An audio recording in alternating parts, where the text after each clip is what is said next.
Good evening, friends. This is your host to welcome you through the creaking door into the inner sanctum. Slither in, won't you? Sorry the place is such a mess. I'll sweep it up later. Those are just chips off the old block. Been doing my bone work. Oh, didn't I tell you? Sure, I'm going back to Skull this term. All cozy now. Ready to string along with us for a while. Good. After all, this is a newspaper story. If you feel a little cold as we go on, it's only because we have a story to tell you.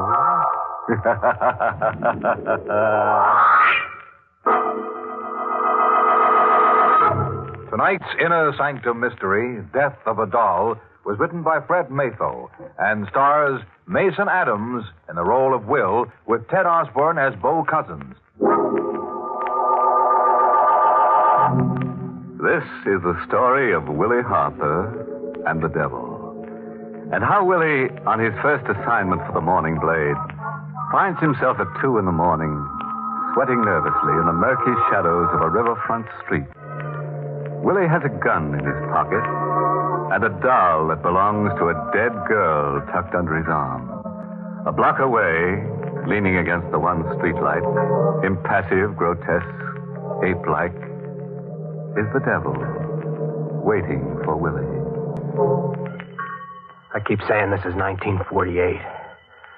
And I keep saying this is Manhattan.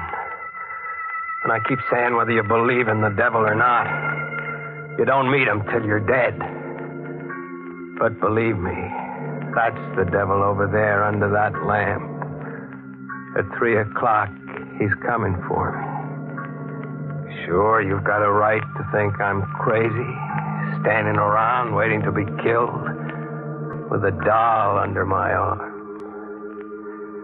This all started 10 days ago around 5 in the afternoon at the city morgue. Grundy, the night editor, sent me there on my first assignment. The morgue, he says, is a good place to start for stories. Looks like you might be in luck, son. How's that? Come along with me. What's your name? Will Harper.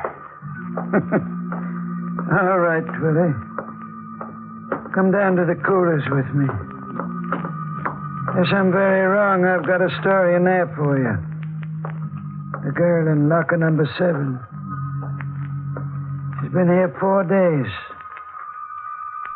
Tomorrow we close the case on her. What does that mean, Mr. Jackson? Means, in spite of everything the police have been able to do, we can't find out her name, where she lived, or anyone who knew her. How was she found? Tugboat crew fished her up the river. Tomorrow, she goes to the city burial grounds in a plain box marked Jane Doe. That's horrible. Just dying and nobody... Do you think she was murdered? There's not a mark on her. Police say she wasn't. But I want you to look at her face and tell me what you think. This is Jane Doe of number 7, son. Jane, this is Willie Harper. I want you to see her face, Willie. Tell me what you see in it. A strange emotion shook me. She didn't seem dead to me. Her skin was perfect ivory. Her hair was fine spun copper. Her lips twisted slightly. I blushed and turned away, catching myself imagining what those lips must have looked like with life's color in them.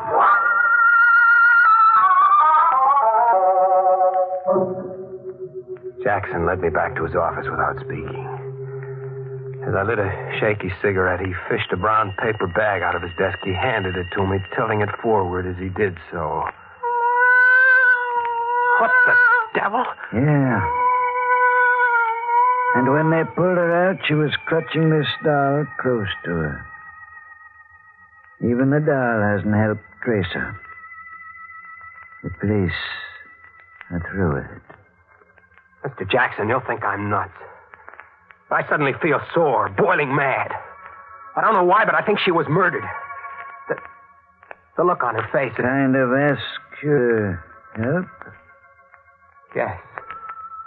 Dead girl nobody wants. And a doll. Here's your story, Willie. Too bad you didn't know her before. Yeah. Well, thanks. Here. Take the doll along, Willie.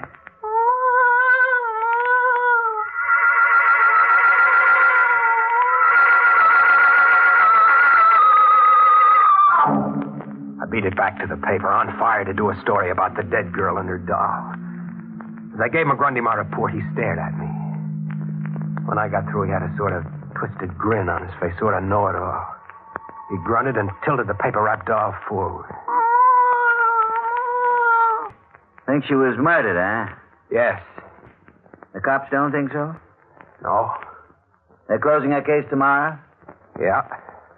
No clues, facts, or anything outside of this doll? None. All right, Harper. I'll give you another day to find the nasty character who did this horrible thing. Cops have been wrong before. Go ahead. Thanks. I'll get a story. Here, take your dolly along. And keep falling with the dead ones, Harper. You're better off.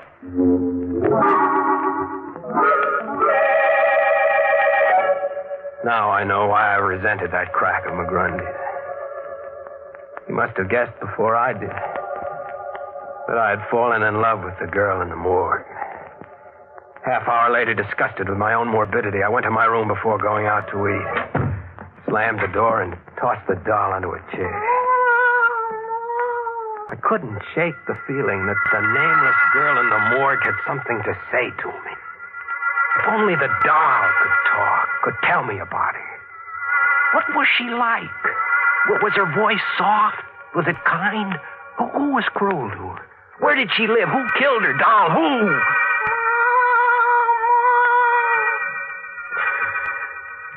I grinned sheepishly at myself in the mirror.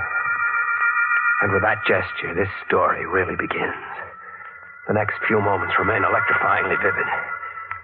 I had set the doll down on the bureau. I didn't touch it.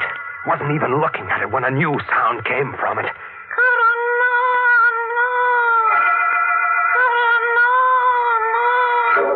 I stared at the crumpled, ridiculous little form, almost afraid to touch it again, but I did. I had to. I picked it up and tilted it limply. Karanana. That was what I had heard. A sound? A sound only? No. Somehow I thought it was more than a sound. A name? Maybe a name. Half because I didn't want to stay alone with the doll any longer, and half on a hunch.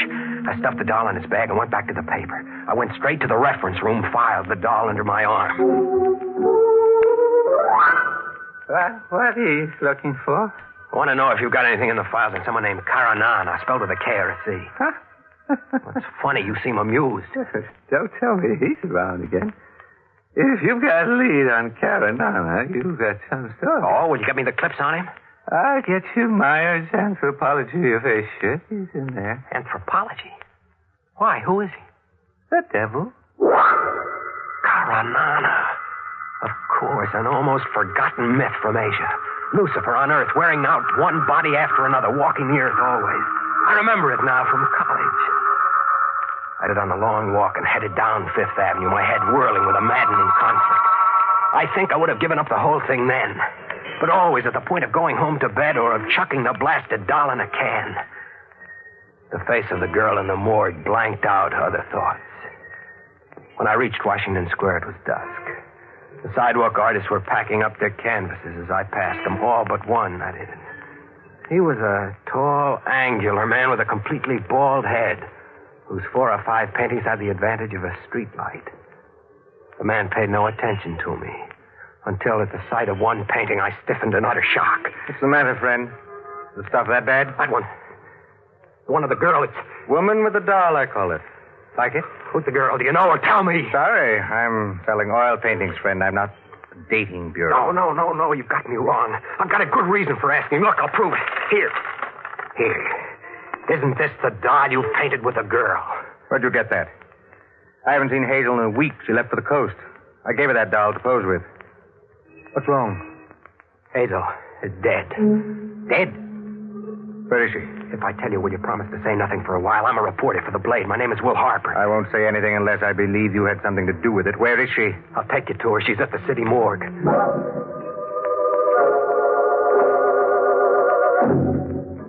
An hour later, we had come out of the morgue. Bo Cousins had simply nodded at my questioning look. Seeing the girl again, knowing her name now, added to the emotions I already felt for her. I had a sudden impulse. I handed the artist Hazel's doll. Are you giving me the doll? No, I want it back. But I want you to tilt it. Make it cross. What did that sound like to you? What did you hear? The doll said, Karanana. You heard it, too. Again, say that name again. What did you hear the doll say? I distinctly heard it say, Karanana. Then I'm not crazy. And do you know who Karanana is, Mr. Cousins? I'm afraid I do.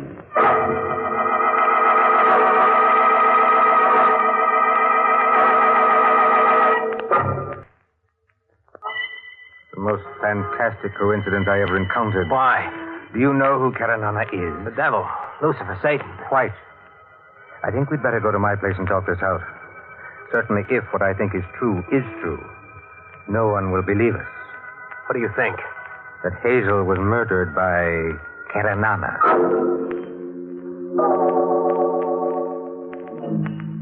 I followed Bo Cousins silently along the dark streets of the lower city. His long legs led us finally to a dingy, narrow, fish-fouled street where we climbed an outside stair to the loft of a warehouse. You're in love with her, aren't you? An amazing circumstance to be in love with someone you met too late. I could have loved her, yes. I met her at a Bowery Mission house. Conceived the idea of painting her with a doll. Somehow that seemed right to me. Go on. Well, we worked here for 3 weeks on the painting.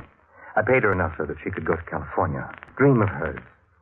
One night as we walked the streets nearby, Karanana appeared. Karanana? Yes, Karanana. Or a man who calls himself Karanana. The devil, or the human form of the devil. However you choose to think.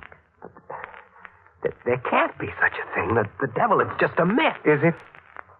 I met him in Istanbul 8 years ago in a cafe. Did a painting of him. What's he like? Squat, massive man, ape-like. As I painted him, he admitted to me such crimes that I could hardly hold my brush. Like what? He made his living a professional murderer. Very discreetly, very cleverly, very effectively. Why didn't you turn him in? Really now. I like to paint and to live. He was so pleased with the picture I made and gave him that he told me any time I needed to rid myself of some embarrassing person, he'd be around. Lucky you, but who'd believe that story? We do, Willie. And that's the important thing. Do you have any spare cash? Why? I have about $150. If you could make up the difference, I think we should claim Hazel's body and give the child a decent burial. I fixed it up with Jackson at the morgue. And at 3 that afternoon, Bo Cousins and I, plus 2 gravediggers in Simeon Cemetery, were watching a bright new casket being lowered into a new grave. Man that is born of a woman hath but a short time to live, and is full of misery. He cometh up, and is cut down like a flower. He fleeth as it were a shadow, and never continueth in one stay. In the midst of life, we are in death. Thanks, Bo. I like it too, Willie. Very much. You're a nice guy, Willie. Wouldn't you rather go now? No. Let's wait till she's covered over. I want to talk to you. I've just gotten an idea. Bo. I know how to make things come out even for Hazel. I know how to get Caranana. And I will be very glad to see that you're buried next to Hazel here. I see things a lot clearer now that Hazel has a name and a past for me. If there is a man named Caranana, as you say, I think he's human, and that's an even chance. Maybe Caranana isn't the one. Then I'll find out. You want to help? In any way short of being discreetly disposed of, yes. Swell. Caranana said he'd do a little job for you whenever you wanted him to, right? Yes. Then you get in touch with him and... Sorry, Willie. My merchant of death is unreachable. He shows up when he wants to. All right, I'll wait.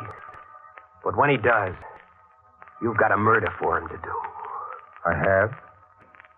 Who? Me.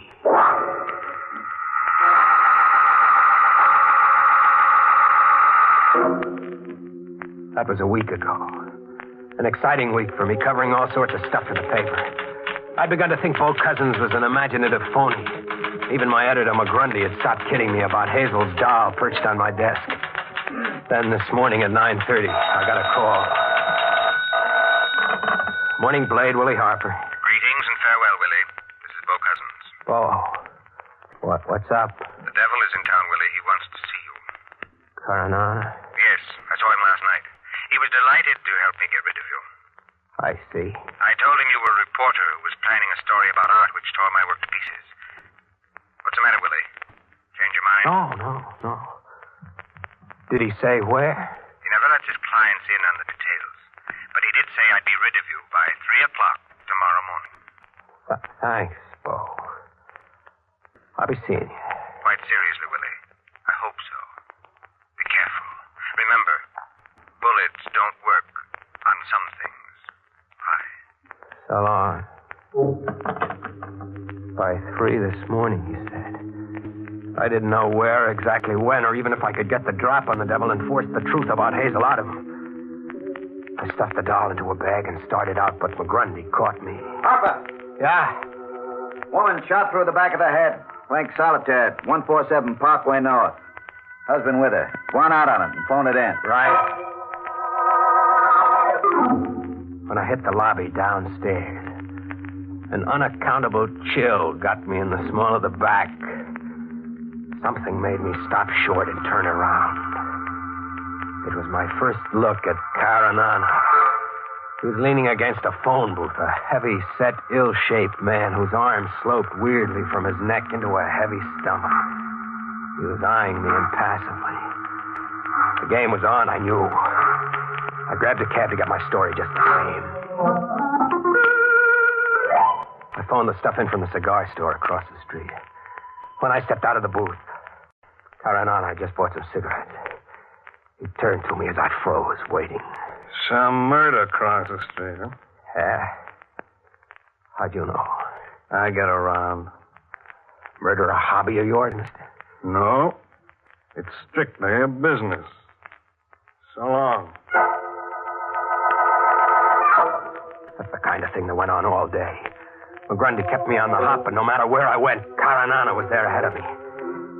This afternoon, I got to my room long enough to pick up my Luger pistol and the license I've got to carry it. He was waiting for me when I came out. Better put it in your inside coat pocket. It shows on your hip. Be seeing you. It's 2:45 now. 15 minutes. And he hasn't moved from under that lamppost in 2 hours. I'm not waiting another minute. I'm going to meet the devil and have it done with. He doesn't move. Will a bullet do it? Can I trick him into admitting Hazel's murder? Or will he kill me first? Well, here I am. Yeah. I see. What can I do for you? It's almost 3 o'clock. You know, you're right. Time sure flies. Well, time for me to get on home, I guess. So long, Willie. It's a trick. A fiend's trick. He's deliberately leaving me with only a few minutes to go. I've got to stop this. I can't go through with it. I'll go to Bo's place. I'll tell him to call it off. I don't want to die. I don't want it. Bo! I was running for your place. That's right. You might be down this way. You look scared to death. And you should be, I guess. I've got to hide, Bo. Let's beat it somewhere. It's almost 3. All right. Quick, across the street, Willie. There's a broken-down pier there. Come on.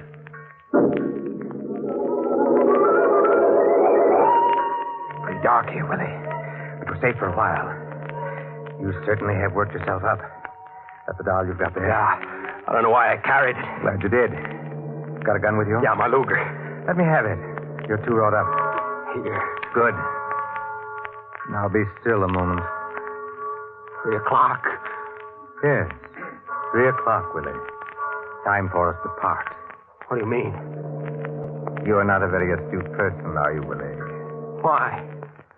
Maybe Hazel's doll can tell you.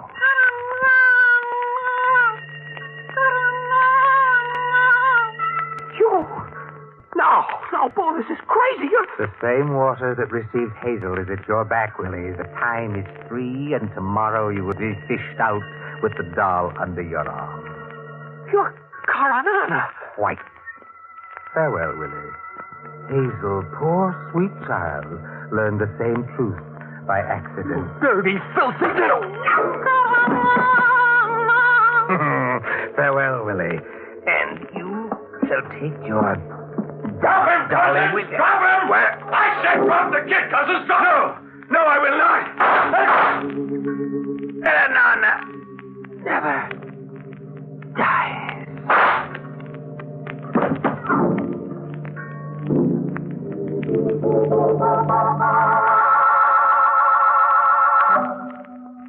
How's the head feel now, Willie? Better, Mr. McGrundy. Thanks, lots better.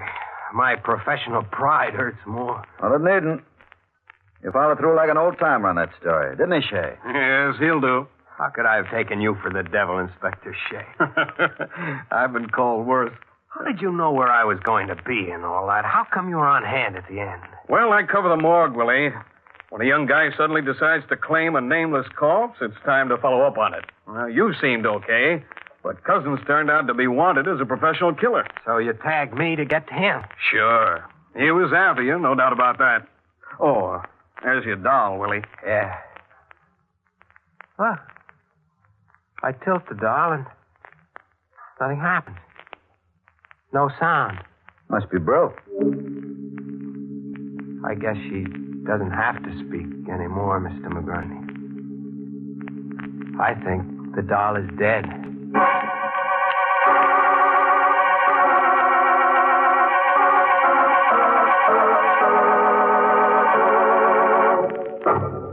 Hey. Want to buy a doll? I'll sell it to you, but there'll be the devil to pay. Take a tip from Willie Harper. There's no romance at the morgue. You'll find nothing there except cold, hard figures. Sorry I've got to skip along now, but I've got a date with Hazel's doll.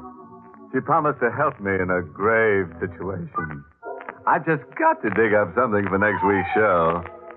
I think if we work at it long enough, we'll turn something up. Don't you?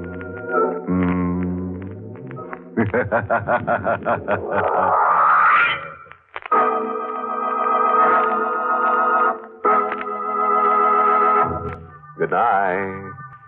Pleasant dreams.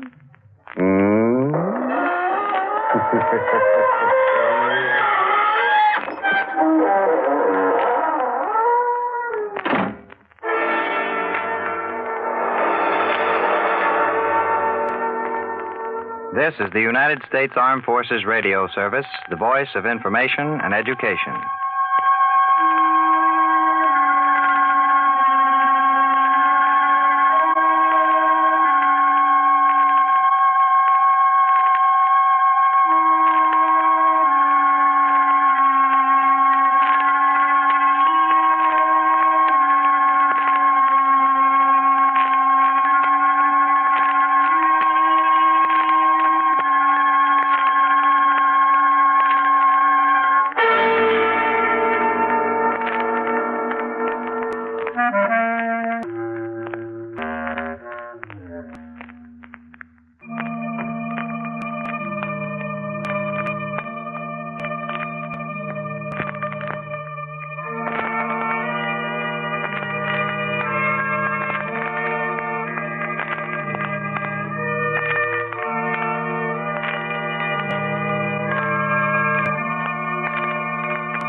Thank you.